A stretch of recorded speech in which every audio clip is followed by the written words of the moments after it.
Let's pray. Heavenly Father, we thank you for gathering us together on the first Sunday of 2026. Thank you for gathering us to worship you. And thank you for giving us a sunny day. May you send your spirits upon us. Open our hearts, open our minds, open our ears. Let us receive your teachings deeply down into our hearts. And may all the words from my mouth are all accepted by you. In Jesus' name we pray. Amen. Okay, my title today is Light of the World.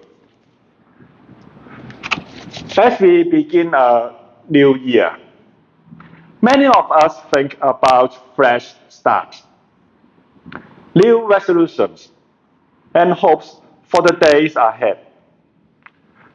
Sometimes, stepping into a new year can feel like stepping into the unknown. We don't always know what challenges or joys await. And it can feel like walking through darkness, unsure of the path. Sometimes I preach to a Chinese congregation in Wollongong in the afternoon on some Sundays. After a long day of travel, I usually start my journey home after dinner. Occasionally, roadworks block the Princess Motorway, and I am diverted through the Princess Highway to Waterfall. In the Princess Highway, there are almost no street lights. Even with my headlights on, the road ahead is almost invisible. I feel the uncertainty, the tension of driving in near darkness. It is only when I catch up with the car ahead that its bad lights appear, illuminating the path and giving me a sense of direction and safety. That tiny small glow changes everything. Suddenly, what felt uncertain and risky becomes clear and manageable. Fear is replaced by confidence, and the unknown becomes a path I can follow. In many ways, this is what John tells us about Jesus. In a world often darkened by uncertainty, suffering, or fear, Christ is the true light of the world. Just as that bad light guided me safely through the highway, Jesus illuminates our path, giving hope, direction, and light as we step into the unknown, including the new year ahead. Today's passage reminds us that even in the middle of life's chaos, the world belongs to God. From the very beginning, Christ was already there. This tells us that God's love for humanity did not begin as a reaction to human failure or sin. It was always part of God's plan. The Gospels calls this good news and this person as light, a light that has been shining from the beginning, and that continues to shine in our world today. In the middle of the world's worries, such as illness, suffering, and doubt, the light of Christ continues to shine. The question for us is, how do we see that light? And how do we share it with others. Sometimes it is very simple. It may be welcoming a stranger who comes into church during the holidays. It may be buying a cup of coffee for someone who is homeless. Or it may mean standing up and speaking out against injustice. In these small and courageous ways, Christ's light is made visible through us. This passage also speaks to how we relate to the natural world. Some people read Genesis 1 as giving humans permission to rule over creation in a harsh or dominating way. But John reminds us that all life is God's handiwork. Everything that exists is created by God and through God. In a world that is often divided and ecologically fragile, John begins with this simple and powerful truth. Creation belongs to God.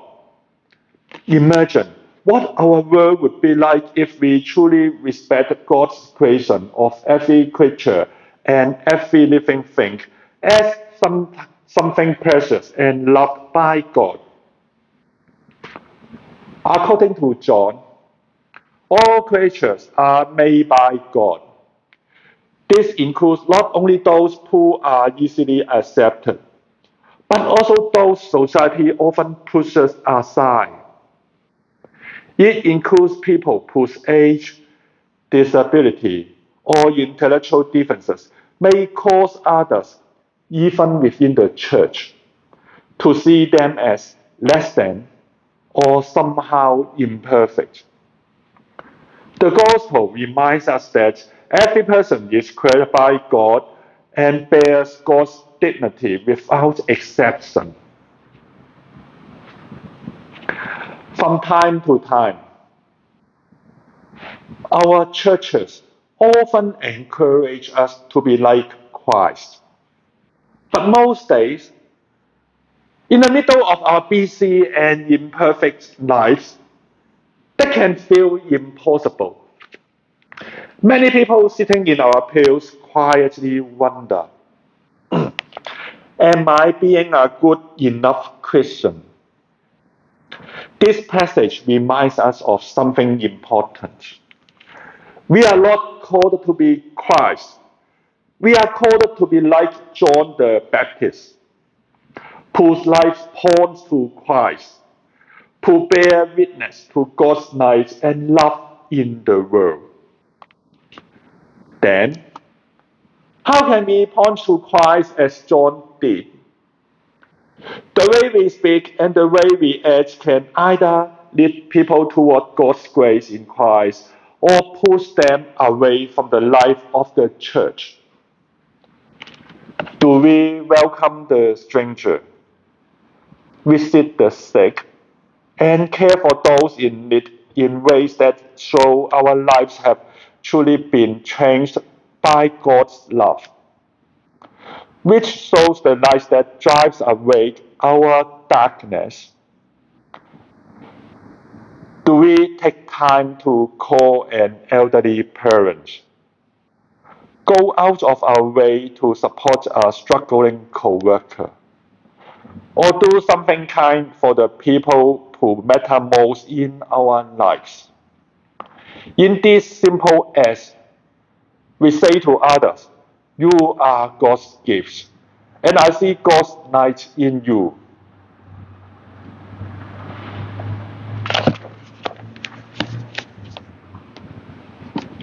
Last month, I believe we were all shocked by the tragedy happening in Bondi Beach.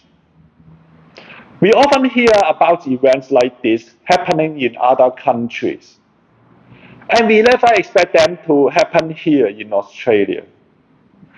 Our hearts were heavy, and we felt deep sadness. In moments like this, we may ask, how can we be nice for the victims, for their families, and for the wider community.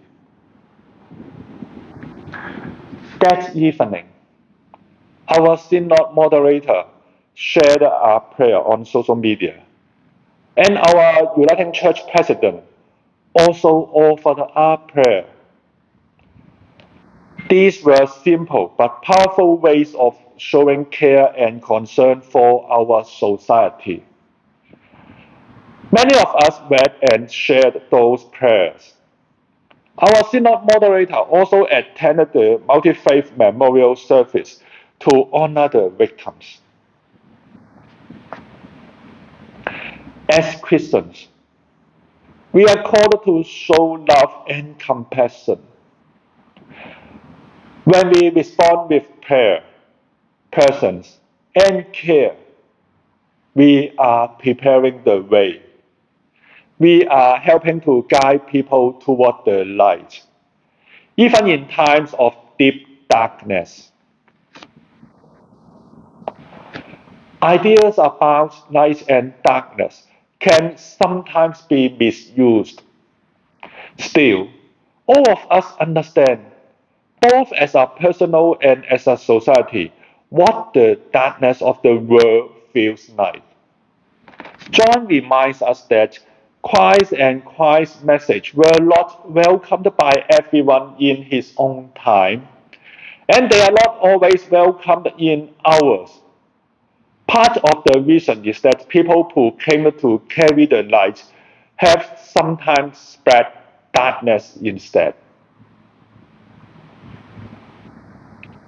We only need to remember how the Christian message has been misused to justify slavery, or to harm and exclude those whom society or even the church has treated as outcasts.